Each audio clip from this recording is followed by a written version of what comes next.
శ్రీరస్తు శుభమస్తు అవిఘ్నమస్తు. పెళ్ళంటే నూరేళ్ల పంట.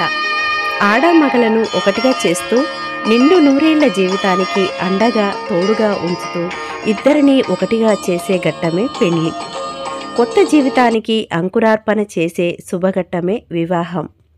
అయితే ఒక కొత్త జీవితానికి నాంది పలకడానికి ఎంతోమంది పెళ్లి పెద్దలు, వేద మంత్రాలు, ఎన్నో కార్యక్రమాలు, సాంప్రదాయాలు మన హైందవ పెళ్లిలో కనిపిస్తూ ఉంటాయి. ఇటువంటి సాంప్రదాయాలు, పద్ధతులు ఈ కాలంలో పెళ్ళంటే ఏదో ఈవెంట్ మేనేజర్స్ కప్పచెప్పేస్తే సరిపోతుంది, డబ్బులు ఇస్తే చేసేస్తారు అన్నట్టుగానే తూతూ మంత్రంగా చేసేస్తున్నారు. అలా కాకుండా మన పాతకాలంలో పెళ్లి సమయంలో పాటించాల్సినటువంటి నియమాలు, సాంప్రదాయాలు, పద్ధతులు అంటే పెళ్లి పిల్లను చేయటం, హల్దీ ఫంక్షన్ చేయటం, సంగీతం, మంగళ స్నానాలు, కూరాళ్ళు పుదించుడు, కూరాళ్ళు పెట్టేటప్పుడు పాడుకునే పాటలు, అలాగే గాజుల ఫంక్షన్, తలవాల బియ్యం కలిపేటప్పుడు పాటించాల్సినటువంటి పద్ధతులు, తలవాల బియ్యం ఎలా కలుపుతారు, అప్పుడు పాడుకునే పాటలు, కూరాళ్ళు ఎందుకు పడతారు, పట్టేటప్పుడు పాటించాల్సిన పద్ధతులు, పిలగాన్ని తీసుకొని పోయేటప్పుడు ఏమేమి పద్ధతులు పాటించాలి, తలవాల గంపలో ఏం పెడతారు, బొమ్మను, జీలకర్ర బెల్లాన్ని ఎలా పెడతారు అనే విషయాలను తెలంగాణ ప్రాంతంలో పాటించే సాంప్రదాయాలను ఈ తరానికి అలాగే రాబోయే తరానికి కూడా ఎంతో కొంత యూజ్ అవుతుందనే ఉద్దేశంతో ఈ వీడియోలో నాకు తెలిసినంత వరకు నేను కూడా అందరినీ అడిగి తెలుసుకున్నటువంటి ఈ సాంప్రదాయ పద్ధతులను, తంతులను నేను తెలుసుకున్నది ఈ వీడియోలో తెలియజేస్తాను. పెళ్లి చేశామా అంటే చేసేసాం, తాళి కట్టేశామని అనిపించుకునేటువంటి ఈ కాలంలో కూడా సాంప్రదాయకంగా పెళ్లి చేసుకోవాలనుకునేవారు లేకపోలేరు. అలాంటి వాళ్ళ కోసం ఈ వీడియోని డెడికేట్ చేస్తూ సాంప్రదాయాలు వర్ధిల్లాలి అనే ఆకాంక్షతో ఈ వీడియోలోకి అయితే వెళ్దాం పదండి. ముందుగా హల్దీ ఫంక్షన్. ఈ హల్దీ ఫంక్షన్లో పెళ్లి కూతురికి కానీ పెళ్లి కొడుక్కి కానీ పసుపు రాస్తూ ఉంటారు. అంటే ఈ పసుపుతో పాటుగా శనగపప్పు, పెసరపప్పు, బియ్యం, ఇంకా కొన్ని రకరకాల దినుసులను కలిపినటువంటి మిశ్రమాన్ని నలుగుపిండిలా చేసి గంధం, చందనం, రోజు వాటర్ను ఇవన్నింటినీ కలిపేసేసి వీటిని ఒంటికి రాస్తూ ఉంటారు. పసుపును మొదటిసారిగా రాసే ముందర బొట్టు పెట్టేసి తల్లిదండ్రులు రాస్తారు. ఆ తర్వాత దంపతులు జోడాల్లాగా అన్నమాట, అంటే భార్యాభర్తలు అలా కలిసిన వాళ్ళు రాస్తూ ఉంటారు. ఆ తర్వాత పెద్ద ముత్తైదువులు, ఇంకా సరదాగా వరసైన వాళ్ళు, స్నేహితులు పూస్తూ ఉంటారు.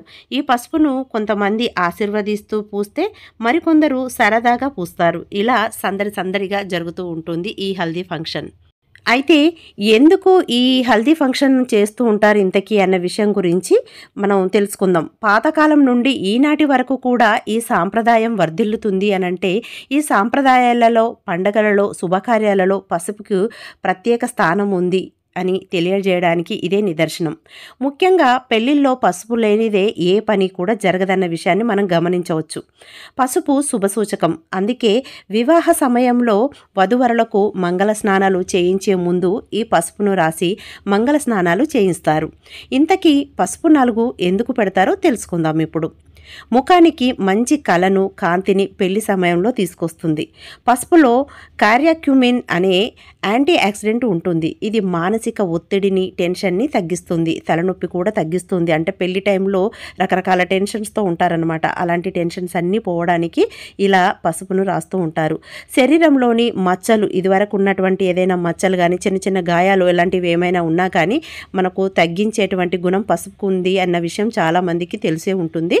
ముఖ్యంగా కాబోయే వధువరులకు మన పాతకాలంలో వాళ్ళైతే గాలి, ధూళి వంటి దుష్టశక్తులు పట్టి పీడిస్తాయి అనేసి, అంటే కొత్తగా పెళ్లి చేసుకున్న పోయే వాళ్లకు మంత్రాలు ఎక్కువ చేస్తారనేసి, అలాగే ఎటువంటి గాలి ధూళి సోకే అవకాశం ఎక్కువగా ఉంటుందని మన పెద్దవాళ్ళు అంటూ ఉంటారు. అందుకోసమనే వారికి ఎటువంటి దుష్టశక్తుల ప్రభావం రాకుండా ఉండడానికి, దరిదాపుల్లోకి కూడా రాకుండా చేసే గుణము పసుపుకు ఉంది అనేసి భావించి ఈ పసుపును అనేది రాసేవాళ్ళు మన పెద్దవాళ్ళు.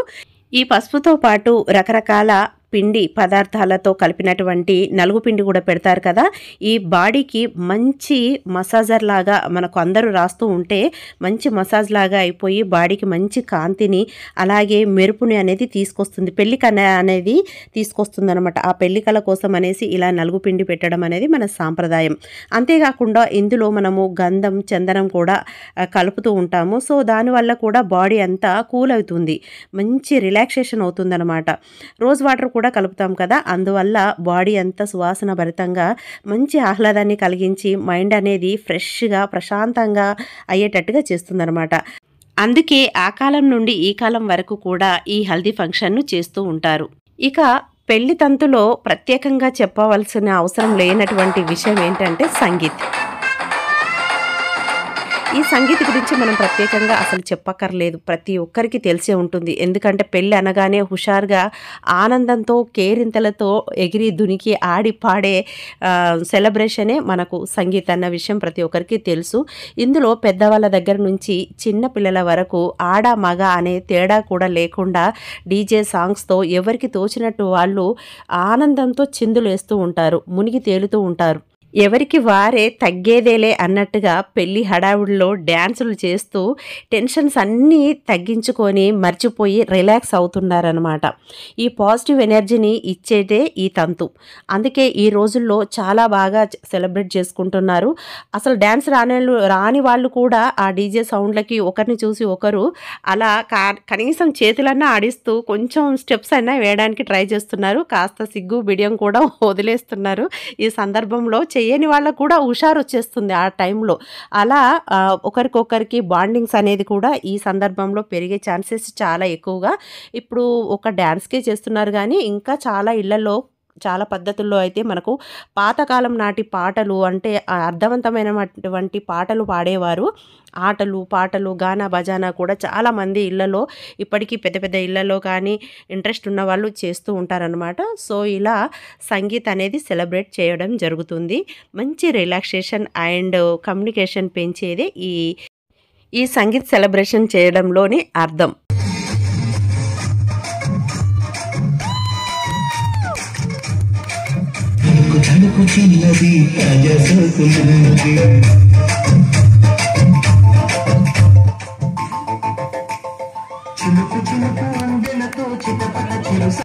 ఫ్రెండ్సే కాకుండా కపుల్స్ డ్యాన్స్ కూడా ఇక్కడ చేయటం విశేషమేనండి.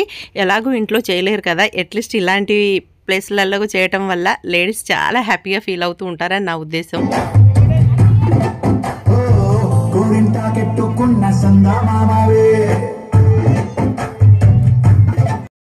ఇక వదిన మరదళ్ళు తోడికోడళ్ళు ఇలా ఆడవాళ్ళు ఇంట్లో ఉన్నటువంటి ఆడవాళ్ళు ఇలా స్వేచ్ఛగా సంతోషంగా చిందులేయడానికి ఒక వేదిక ఈ సంగీత్ సెరమనీ. చాలా చాలా హ్యాపీగా అప్పుడు ఉన్నటువంటి టెన్షన్స్ అన్నీ మర్చిపోయి సరదాగా చేస్తూ ఉంటారు. ఇవి ఎప్పటికీ కూడా స్వీట్ మెమొరీస్గా మిగిలిపోతూ ఉంటాయి.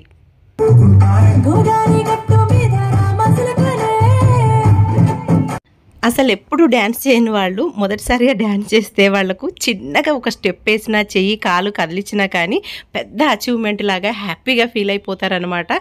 ఎగ్జైట్మెంట్ అయితే వాళ్ళలో చూడొచ్చు, అలాంటి వాళ్ళు చాలానే ఉంటారు.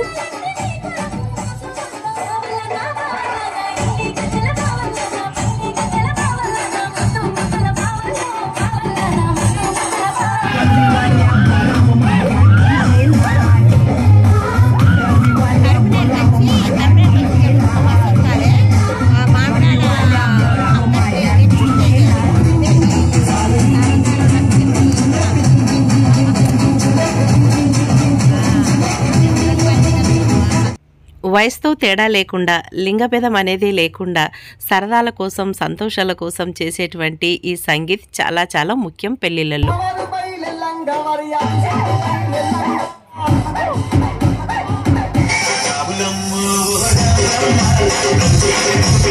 చూశారు కదండి సంగీత్, బాగా ఎంజాయ్ చేశారా? నచ్చినట్లయితే కామెంట్ సెక్షన్లో కామెంట్ చేయండి. ఇక మంగళ స్నానాలు.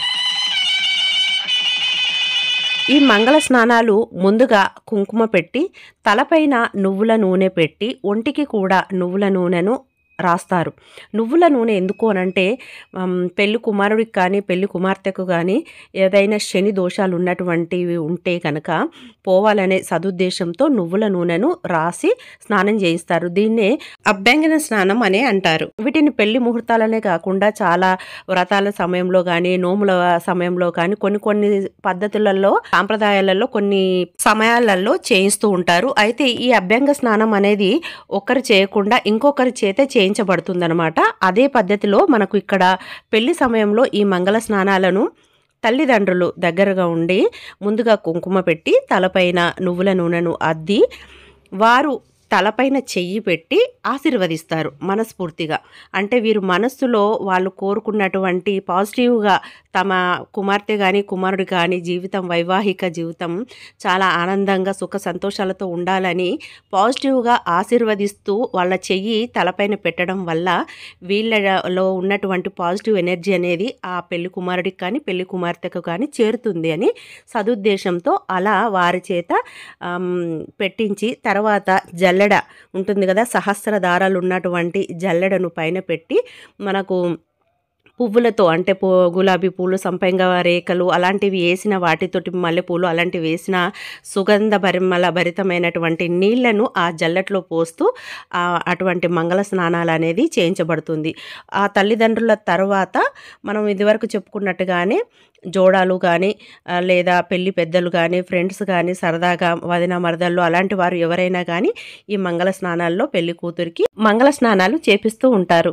లాస్ట్లో ముందుగా పెట్టినటువంటి గిన్నెలలో, గంగాలలో ఉన్నటువంటి నీళ్లను పోసి రచ్చ చేస్తూ కేరింతలతో మంగళ స్నానాలు అయితే కంప్లీట్ చేస్తారు. ఆ తర్వాత కుంకుడుకాయలు లేదా షాంపులతో మళ్ళీ నార్మల్గా వేడి నీళ్ళతో స్నానం చేయిస్తారు. ఈ హాట్ వాటర్ మూలంగా అప్పటి వరకు చన్నీళ్లతో నలుగు పిండితో మసాజ్ అయినటువంటి వంటి బాడీ ఏదైతే ఉందో, నలిగిపోయి ఉందో దానికి మంచి రిలాక్సేషన్ అయ్యి శరీరం అంతా కూడా పెళ్లి మూడుని, పాజిటివ్ మూడుని తీసుకొస్తుంది అనమాట. అందుకే ఈ మంగళ స్నానాలు ఇవన్నీ కూడా పెళ్లికి ఒకరోజు ముందుగా చేస్తారన్నమాట. ఇవి ముందుగా చేస్తారు. వీటి తర్వాత కూరాళ్ళు పడుతూ ఉంటారనమాట. కూరాళ్ళు పట్టడం అంటే ఏంటో ఇప్పుడు చూద్దాము. అలాగే కూరాళ్ళు పడతారు, పెళ్లి కూతురును చేస్తూ ఉంటారు. ఇందులో భాగంగా వచ్చినటువంటి పెళ్లి పెద్దలకు, ముత్తైదులకు అందరికీ కూడా పసుపు కుంకుమలు అలా పెడుతూ ఉంటారు. తెలంగాణ ప్రాంతంలో కొంతమందికి రాయసుడు ఉన్నాడు అని అంటారు. అని అంటే ధారణ చేయించుకున్న వాళ్ళు ఉంటారు. వెమ్లాడ రాజన్నకి కానీ అలా అమ్మవారు ఉన్న వాళ్ళు కానీ సపరేట్గా వేరే పసుపు రాస్తారు. అలాగే నార్మల్గా ఉన్నటువంటి ఆడవాళ్లకు వేరే పసుపు రాస్తారనమాట. అందుకే ఇక్కడ 2 గిన్నెల్లో ఉన్నాయి, ఒక్కొక్కరికి ఒక్కొక్కరు రాస్తున్నారనమాట. అలా రాసిన తర్వాత పసుపు, కుంకుమ, గంధం, పూలు అన్నీ అందరికీ ఇస్తారు వచ్చినటువంటి వాళ్లకు. ఆ తర్వాత మంగళ వాయిద్యాలతో, మేళతాళాలతో ప్రతి ఒక్కరు కూడా ఏదైతే వేదిక అరేంజ్ చేస్తారంటే ఏ ప్లేస్లో అయితే ఇదన్నీ చేయాలనుకుంటున్నారో ఆ ప్లేస్కి మంగళ హారతులతో ఇలా వెళ్తారన్నమాట. పెళ్లి కుమార్తెను తీసుకొని వెళ్ళి అక్కడ అందరూ అన్నీ పెట్టేసి, సామాన్ పెట్టేసేసి ఇలా సెలబ్రేట్ చేస్తారు. ఇప్పుడు చూసేద్దాం. ఇప్పుడు ఈ పందిట్లో పెళ్లి కూతురిగా అలంకరించటం, కూరాళ్లను పుదించుకోవటం, కంకణాలను అందరికీ పంచటం, గాజులను కూడా పంచటం, తలవాల బియ్యం అందరి చేత కల్పించటం, అలాగే తలవాల బియ్యం కలిపేటప్పుడు పాటించాల్సినటువంటి పద్ధతులు, పాటలను పాడటం, తలంబ్రాల గంపను సర్దటం, అందులో పెట్టాల్సినటువంటి జీలకర్ర, బెల్లంను, అలాగే బొమ్మను, ఇవన్నింటినీ కూడా వాటికి ఉన్నటువంటి ప్రాధాన్యతను ఇప్పుడు మనం తెలుసుకుందాం వీడియోలో. ముందుగా పెళ్లి కూతురికి బొట్టు పెట్టి తల్లి పుట్టింటి వారి పట్టు చీరని అంటే మేనమామ కానీ, అమ్మమ్మ వారు కానీ పెట్టినటువంటి చీరను పెట్టి ఆ వస్త్రాలతోనే పెళ్లి కూతుర్ని తయారు చేయడం జరుగుతుందన్నమాట. పెళ్లి కూతుర్ని చేయడానికని పెట్టినటువంటి బట్టలను వేసుకొని వచ్చిన తర్వాత అమ్మ కానీ, అమ్మమ్మ కానీ, నానమ్మ కానీ ముందుగా బొట్టు పెట్టేసి వాళ్ళకి కళ్యాణ తిలకం దిద్ది, బుగ్గన చుక్క పెట్టి, కాళ్లకు పారాని రాసి, చేతికి గాజులు వేసి వాళ్లకు స్వీట్ తినిపించి అక్షింతలు వేసి మనస్ఫూర్తిగా ఆశీర్వదిస్తారు. తనతో పాటుగా పక్కనే కూర్చున్న తోడి పెళ్లి కూతురుకు అంటే చిన్నపిల్లల్ని కానీ వాళ్ళు లేని పక్షంలో అంటే రాత్రిపూట అయినప్పుడు పడుకునే ఛాన్సెస్ ఉంటాయి కదా, పిల్లలు ఆడుకుంటూ అలసిపోతూ ఉంటారు కాబట్టి అలాంటి లేని పక్షంలో మనము అమ్మమ్మ కానీ, నానమ్మ కానీ ఎవరినైనా పెద్దవాళ్ళను అలా తోడుగా కూర్చోబెట్టవచ్చు. అదేవిధంగా మా పిన్ని గారిని అయితే పక్కన కూర్చుండబెట్టారు. అలాగే వచ్చినటువంటి ముత్తైదులందరికీ పెళ్లి కూతురి చేత బొట్టు పెట్టించి గాజులను, పువ్వులను కూడా ఇచ్చి ఆశీర్వాదం తీసుకుంటుంది. ఇలా ఎంతమంది ముత్తైదువులొస్తే అంతమంది ముత్తైదువులకు ఇప్పిస్తారన్నమాట. ఇటు పెళ్లి కూతుర్ని ఆశీర్వదిస్తున్నటువంటి ముత్తైదులు ఒకవైపు, మరొక వైపు కూరాలు పుదిస్తున్నటువంటి ముత్తైదులు ఇంకొక వైపు మంగళ వాయిద్యాల మధ్యలో ఈ కూరాలను పుదించడం అనేది జరుగుతుంది. అంటే ఎక్కడ అపశకునం అనేది వినిపించకుండా మంగళ వాయిద్యాల మధ్య ఈ కార్యక్రమాలు అనేవి జరపబడుతూ ఉంటాయి. వీళ్ళందరికీ కూడా గాజులను, పువ్వులను పెళ్లి కూతురు ఇవ్వటం కుదరదు కాబట్టి మిగతా వాళ్ళే అందరి దగ్గరికి వెళ్ళేసి ఇలా ఇస్తూ ఉన్నారన్నమాట. వీళ్ళందరూ కూడా ఈ పెళ్లి కూతురుని చేసేటువంటి అలాగే కూరాళ్లను పుదించేటువంటి తంతులను బియ్యం కలపడానికి వచ్చినటువంటి ముత్తైదువులండి ఈ వేడుకను చూడడానికని వచ్చారు. ఇలా వస్తూ ఉంటారన్నమాట. ఊర్లలో అయితే అంటే ఇతర రాష్ట్రాల వారు కొన్ని సందర్భాలలో అంటారన్నమాట, తెలంగాణ వాళ్లకు పెళ్లి పనులు పెద్దగా మాలాగా చేయరండి, బాగా మాకైతే చాలా బాగా చేస్తారని కొంచెం క్రిటిసైజ్ చేసినట్టుగా మాట్లాడుతూ ఉంటారు. కానీ ఇప్పుడు చూడండి, ఇది రెండో రోజు అనమాట. ముందు రోజు పచ్చని పందిరేసిన రోజు కూడా భోజనాలు పెడతారు, ఈ రోజు కూడా భోజనాలు పెడతారు, మళ్ళీ పెళ్లి రోజుకు అలాగే తర్వాత కూడా పెడుతూ ఉంటారనమాట. అలా 5 రోజులు భోజనాలు అనేది పెడుతూ ఉంటారు. మాకు కూడా ఊర్లలో అయితే ఎక్కడైనా సాధ్యమేనండి. ఇప్పుడు ఇతర రాష్ట్రాలలో జరుగుతున్నది మేము వెళ్ళి చూడట్లేదు కదా, అదే వాళ్ళు హైదరాబాద్లో చేసుకుంటే మాకైతే అక్కడైతే బాగా చేస్తారండి, ఇక్కడైతే కుదరట్లేదు. అదేవిధంగా హైదరాబాద్లో ఎవరికి ఏది కుదరదు. ఊర్లలో స్వగ్రామంలో అయితే మన పద్ధతులు సాంప్రదాయాల ప్రకారం చేస్తారు. సో ఎవరిని ఎదుటి వారిని తక్కువగా చేసి మాట్లాడకూడదని నా మనవి. ఈ 3 రోజులు కూడా హైదరాబాద్లో పెళ్లి చేస్తే ఎంతమంది వస్తారో అంతమంది కూడా ఈ 3 రోజుల కార్యక్రమాలకైతే అటెండ్ అయ్యారండి. అంత చాలా హ్యాపీగా చాలా సందడిగా అనిపిస్తూ ఉంటుందన్నమాట.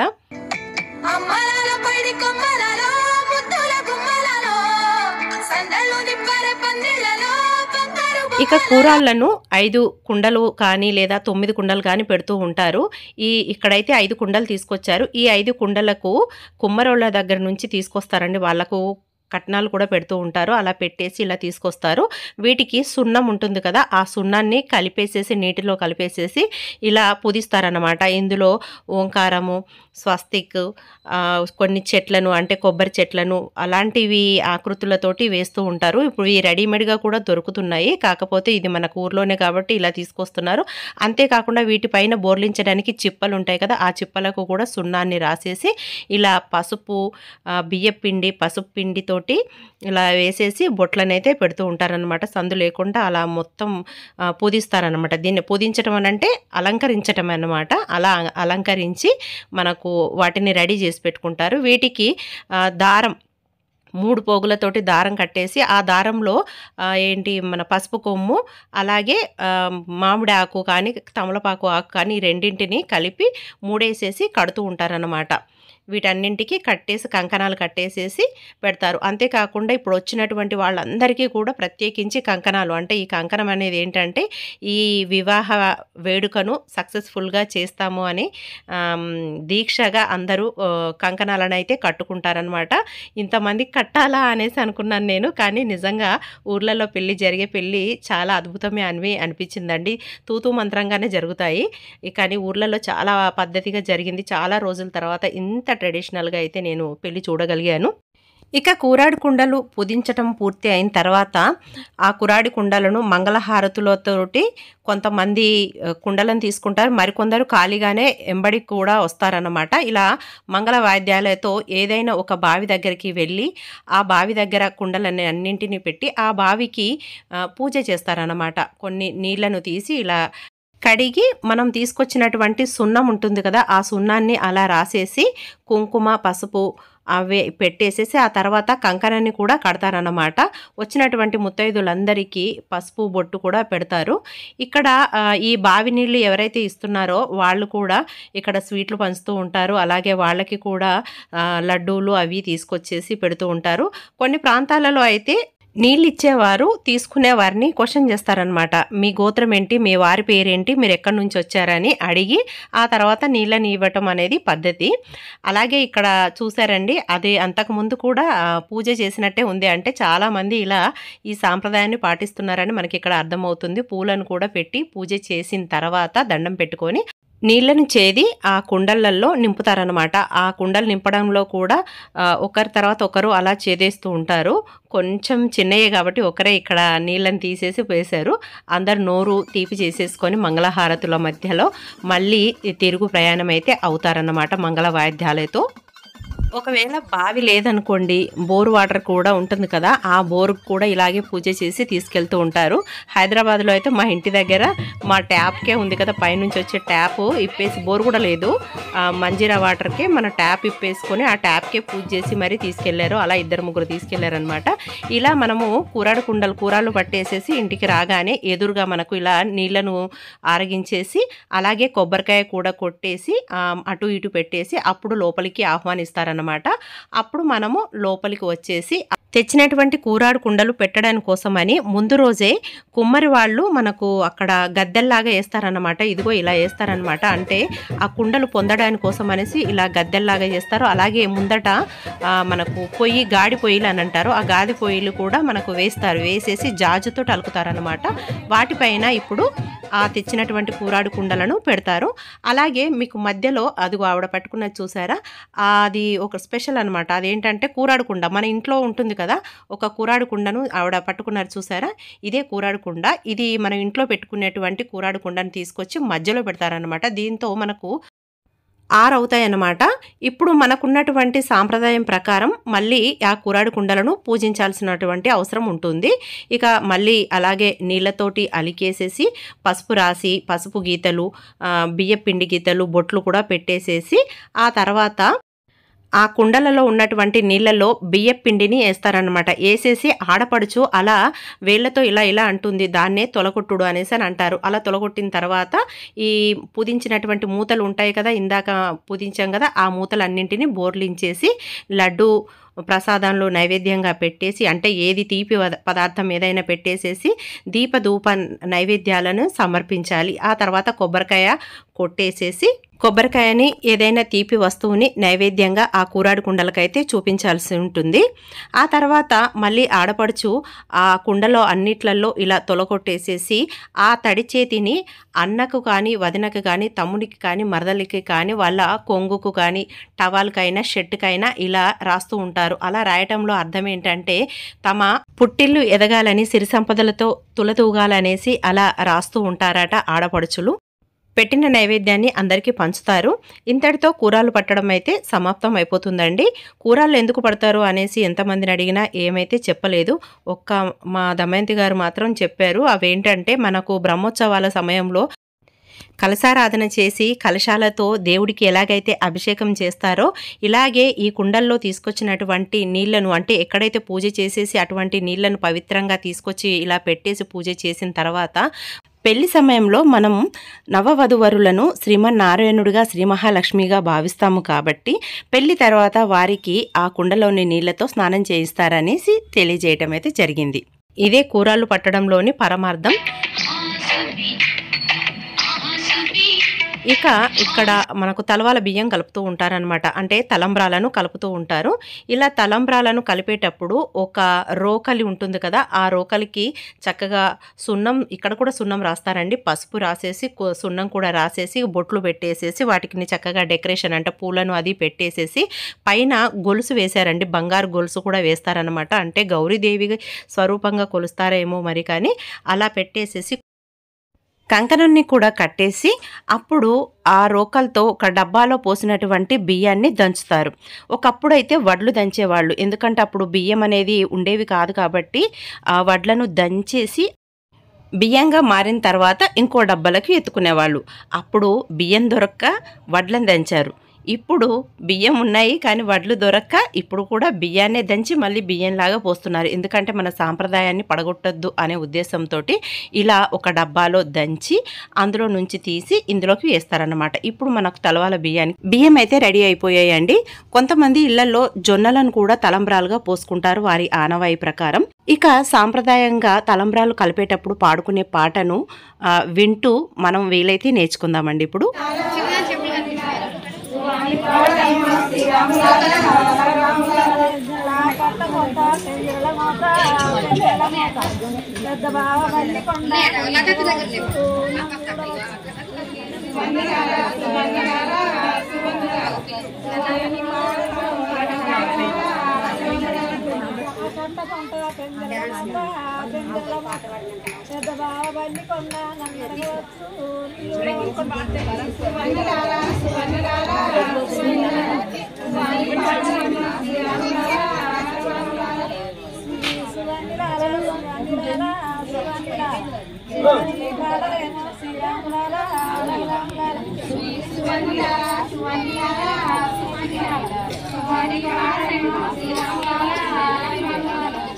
ఇక పెళ్లిలో చెక్క బొమ్మకి స్నానం చేయించేసి పసుపు రాసేసి ఇలా ఒక కొత్త చీరను కట్టేసేసి బొట్టు పసుపు పెట్టేసేసి మనకు యార్నాల పెట్టె అంటే సారపెట్టెలో పెట్టి పంపిస్తారు. అలాగే నాగవెల్లిలో కూడా ఈ చెక్క బొమ్మను అనేది వాడుతూ ఉంటారనమాట.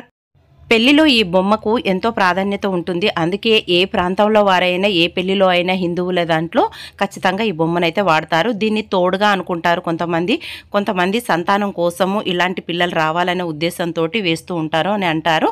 దీన్ని ఆడపడుచుకు గిఫ్ట్గా కూడా ఇస్తూ ఉంటారు. ఇక దంచినటువంటి బియ్యంలో ముందుగా నెయ్యి వేసేసి ఆ తర్వాత పసుపు కూడా వేస్తారు. ఆ తర్వాత మంచి నూనెను కూడా వేసేసి ముందుగా 5 అలా 9 మంది 11 మంది ఎంతమంది ముత్తైదువులైనా ఈ బియ్యాన్ని అనేది కలపవచ్చు. ఈ బియ్యాన్ని కలిపేటప్పుడు కూడా పాటలు పాడుతూ కలుపుతూ ఉంటారు. అలాగే బాజా భజంత్రీలతో కలుపుతూ ఉంటారన్నమాట. ఎందుకనంటే ఇటువంటి తుమ్ములు అపశకునం అనే మాటలు వినిపించకుండా ఉండడం కోసమని అలా మంగళ వాయిద్యాలతో ఈ తలవల బియ్యం అయితే కలుపుతూ ఉంటారు. అలాగే సీతారాముల కళ్యాణంలో వాడినటువంటి తలంబ్రాల బియ్యం అంటే భద్రాచల సీతారాముల కళ్యాణంలో వాడినటువంటి తలంబ్రాల బియ్యాలను, అలాగే తెలంగాణలో ప్రత్యేకమైనటువంటి దక్షిణ కాశీ అయినటువంటి వేములవాడ శివపార్వతుల కళ్యాణంలో వాడినటువంటి తలంబ్రాల బియ్యాన్ని కానీ, తిరుమల తిరుపతి దేవస్థానంలో నుంచి తీసుకొచ్చినటువంటి కళ్యాణ తలంబ్రాలను కానీ ఇలా కలుపుతూ ఉంటారనమాట. ఇంకొక ముఖ్యమైనటువంటి ఘట్టము ఈ జీలకర్ర బెల్లము అనేది పెళ్లిలో చాలా చాలా ప్రాధాన్యమైనది, పెళ్లితో సమానమైనది. అందుకోసమని ఈ జీలకర్ర బెల్లాన్ని కూడా దంచుతారనమాట. ఇందులో బెల్లం ఎక్కువ కాకుండా జీలకర్ర కూడా ఎక్కువ కాకుండా సరి సమానంగా గట్టిగా వచ్చేటట్టుగా మనము ఈ జీలకర్ర బెల్లాన్ని అనేది దంచుకోవాలి. సాంప్రదాయంగా కలిపినటువంటి ఈ తలవాల బియ్యాన్ని వరుసకు వదిన మరదళ్ళైన వారు ఇలా చెయ్యి జోడించి మెలికలు పడకుండా స్ట్రేట్గా పెట్టేసి అలా జోడీతో అంటే చేతులు జంటగా కలిపేసి ఆ బియ్యాన్ని అయితే ఇంకొక గంపలో పెట్టాలన్నమాట. ఎందుకంటే దీన్నే తలంబ్రాల గంప అని అంటారు. ఆ గంపలోకి అంటే ఇందులోనే అన్ని జాగ్రత్త పెడతారు కాబట్టి ఆ గంపలోకి మళ్ళీ ఎత్తుతారనమాట.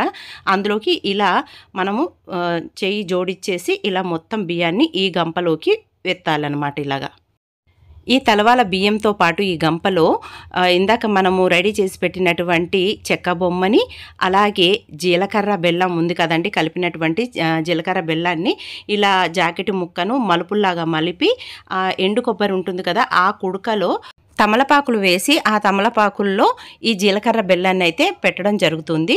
వీటితో పాటుగా మనకు గర్భధారణ సమయంలో కుడుకలు పెడుతూ ఉంటారు. 2 కుడుకలు అది ఆవిడ చేతిలో ఉన్నాయి కదా, అలాంటి కుడుకలు అంటే డెకరేషన్ చేసి ఇప్పుడు రెడీమేడ్గా వస్తున్నాయి. మామూలుగా అయితే 2 కుడుకలను ఒకదాని మీద ఒకటి పెట్టేసేసి ఇందులో పెడుతూ ఉంటారనమాట. వాటిని కూడా ఇప్పుడే ఈ గంపలోనే మనము పెట్టాల్సి ఉంటుంది.